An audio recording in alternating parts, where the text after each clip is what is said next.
দেওয়ানি আম বা দরবার হল লালবাগ দুর্গের অন্যতম মুঘল স্থাপনা। দেওয়ানি আমের নির্দিষ্ট কোনো ইতিহাস নেই, তবে অনেক লিখিত সূত্র উল্লেখ করেছে যে এটি গভর্নরের দ্বারা ব্যবহৃত একটি দরবার হল।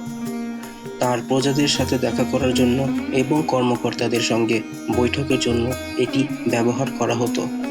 এটি গভর্নর শায়েস্তা খানের বাসভবনও ছিল। মুঘল সময়ে তারা বৈঠকের জন্য দুই ধরনের বৈঠকখানা বানাতেন। এক, দেওয়ানি খাস, যেটি ছিল ব্যক্তিগত ও গোপনীয় বৈঠকের জন্য, যেমন ভারতের ফতেহপুর সিক্রিতে দেখা যায়, এবং দেওয়ানি আম, এটি ছিল জনসাধারণের জন্য উন্মুক্ত, যেমন ভারতের দিল্লি লালকেল্লা বা রেড ফোর্টে দেখা যায়। লালবাগ দুর্গের ভেতর আমরা দেওয়ানি আম শুধু দেখতে পাই। এখন আমরা দেওয়ানি আম সম্পর্কে বিস্তারিত জানব, এর নকশার পেছনের আসল রহস্য উন্মোচন করব। বঙ্গ-মুঘল স্থাপত্যে যেসব বৈশিষ্ট্য এটিকে অনন্য করেছে তার মধ্যে কয়েকটি উল্লেখযোগ্য। এর মধ্যে একটি হলো দেওয়ানি আম। এর ছাদের নকশায় দেখা যায়। দেওয়ানি আম এর মনোমুগ্ধকর বাঁকানো ছাদ বাংলার দোচালা বাড়ির ঐতিহ্যবাহী বৈশিষ্ট্যগুলোর প্রতিফলন ঘটায়। ছাদের কার্নিশটিও সুন্দরভাবে অলঙ্কৃত করা হয়েছে। ছাদের পৃষ্ঠে চুন এবং গাঁথুনির মিশ্রণ ব্যবহার করা হয়েছে, যা এটিকে জল প্রতিরোধ করে তোলে। দেওয়ানি আম ভবনটির নকশা যদি দেখি তাহলে দেখতে পাবো একটি কেন্দ্রীয় কক্ষ যা দুইটি চেম্বার দ্বারা পরিবেষ্টিত। এই স্থাপনাটি তিনটি আর্চ আকৃতির প্রবেশদ্বারের মাধ্যমে প্রবেশযোগ্য, যা ভবনটির কেন্দ্রীয় স্থলে অবস্থিত। কেন্দ্রীয় হলটিতে একটি পদ্ম ফোয়ারা রয়েছে, যেটির সাথে সংযুক্ত হয়ে পশ্চিমের দিকে রয়েছে হাম্মামখানা। হলের উত্তর ও দক্ষিণ দিকে সিঁড়ি রয়েছে, যা প্রথম তলায় পৌঁছানোর জন্য ব্যবহার করা হয়। পদ্ম ফোয়ারা দেওয়ার কারণ ছিল মুঘলদের কাছে এই পদ্ম ফোয়ারাটি a sign of nobility and relating to paradise, অর্থাৎ মহিমা এবং জান্নাতের সাথে সম্পর্কিত চিহ্ন।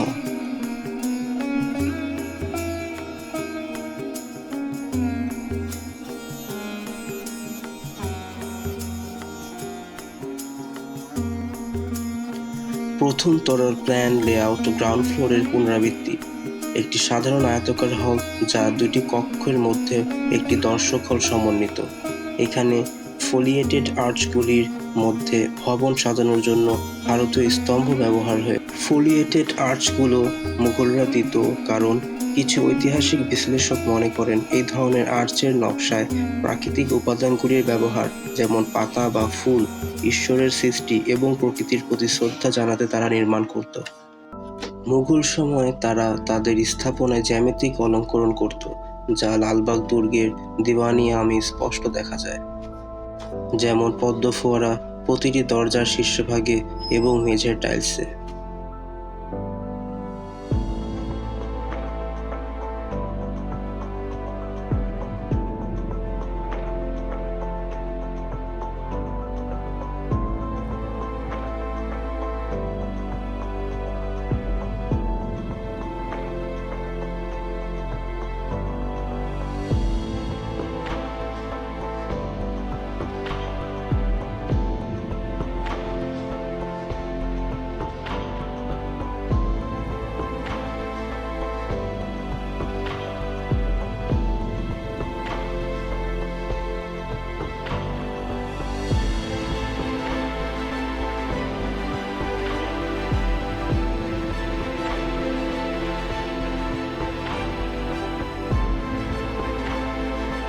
দেওয়ানি আমের ভেতর আমরা হাম্মামখানা দেখতে পাই।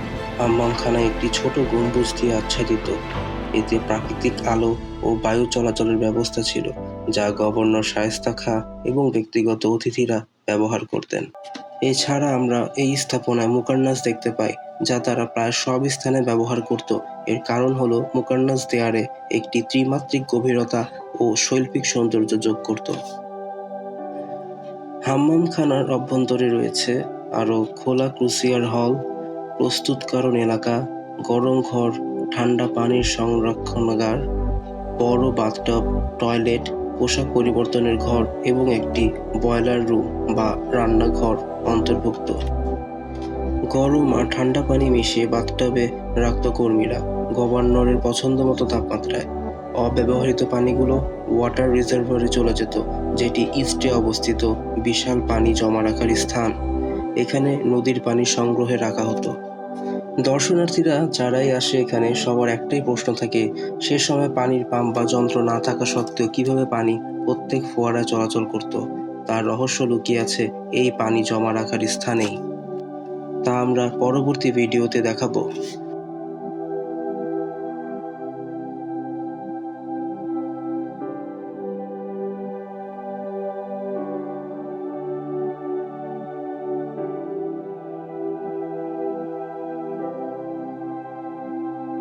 দেওয়ানি-ই-আমে মুঘল সময়ে জনগণের সাথে সংযোগ বা ইন্টারঅ্যাকশনের জন্য একটা স্টেজ বা প্ল্যাটফর্ম থাকতো, যা দেওয়ানি-ই-আমে এই অংশে দেখা যায়, যা চারপাশ থেকে দেখা যেত, যেখানে দাঁড়িয়ে হয়তো গভর্নর চারপাশের জনগণকে দিক নির্দেশনা দিতেন। তাহলে আমরা দেখতে পাই সে সময় ভারতের অন্যান্য মুঘল স্থাপনার মতোই দেওয়ানি-ই-আমও সেই সময় নকশা অনুসরণ করে দাঁড়িয়ে আছে ইতিহাসের সাক্ষী হয়ে। দেওয়ানি-ই-আম শুধু একটি স্থাপত্য নয়, এটি আমাদের ইতিহাসের একটি অংশ, যা মুঘলদের শাসন ব্যবস্থা এবং জনসাধারণের সঙ্গে তাদের সম্পর্কের প্রতিফলন ঘটায়। আজ এই পর্যন্তই। ইতিহাস সম্পর্কে জানুন, সংরক্ষণ করুন, নিজেদের ঐতিহ্য রক্ষা করুন। ধন্যবাদ।